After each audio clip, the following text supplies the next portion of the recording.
Hi everyone, welcome back to the channel. In this video, we are going to talk about the sunk cost fallacy. That is why we keep on investing on losing bets. So the question is, why smart people hold losing investments? Most people think bad investment outcomes come from bad information. In reality, many come from good information processed poorly. This video is about the sunk cost fallacy, a psychological bias that causes us to keep investing in losing positions simply because we have already invested time, money, or effort. This shows up everywhere, in stocks, in real estate, in businesses, even in careers. I'll explain the concept, the psychology behind it, and share personal examples where I had to confront this bias directly. So what is the sunk cost fallacy? A sunk cost is any cost that has already been incurred and cannot be recovered. The sunk cost fallacy occurs when we allow those past costs to influence current decisions. The rational question should always be, what is the best use of my money going forward from today? Instead, we often ask, how can I avoid admitting this was a bad decision? Markets don't care about our past decisions. They only respond to future expectations. So why does the brain struggle with letting go? Two powerful forces drive this behavior. First, loss aversion. Losses hurt more than equivalent gains feel good. The second, ego and identity. Admitting a mistake feels like admitting incompetence. When money and identity mix, rational thinking weakens. We stop evaluating assets objectively and start defending our past selves. So here I'll share an example of a residential plot investment I made back in India. In 2014, I purchased a residential plot of land in India, partly using borrowed money. The logic sounded solid at that time. Land is scarce, long-term appreciation, low perceived risk.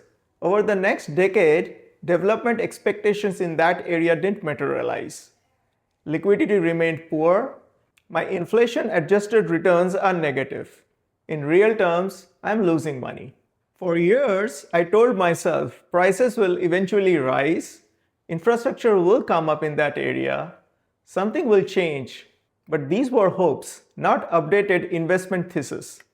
The critical question I avoided was, if I had this money today in cash, would I buy this same plot again?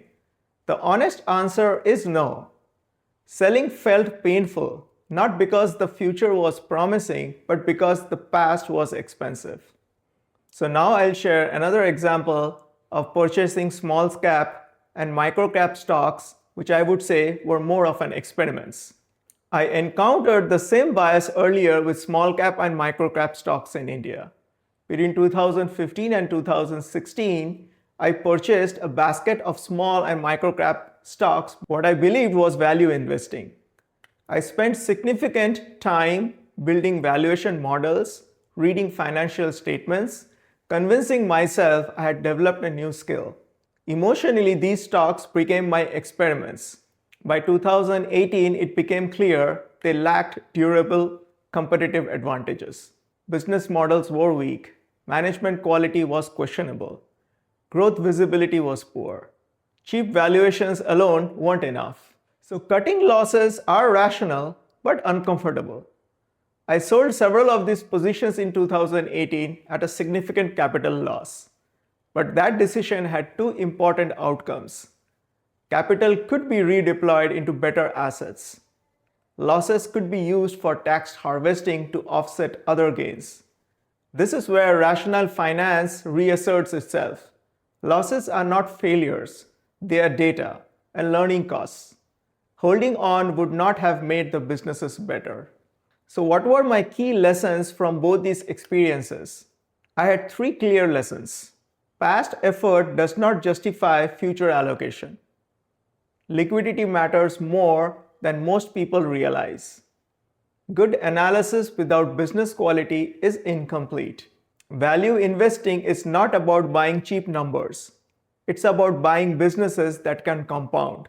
So in closing, what I'll share is the sunk cost fallacy is not about intelligence. It is about being human. Markets don't reward the time we spent analyzing, the money we already invested, or the emotional energy we already put in. They only respond to what happens next. Sometimes the most disciplined decision is to accept a loss, extract the lesson, and redeploy the capital more thoughtfully. That isn't failure, it's progress. If you find these ideas helpful, thinking clearly about money, behavior, and long-term decision making, consider subscribing to the channel. I share lessons from my own mistakes and experiences so others don't have to learn them the hard way. Thanks for watching.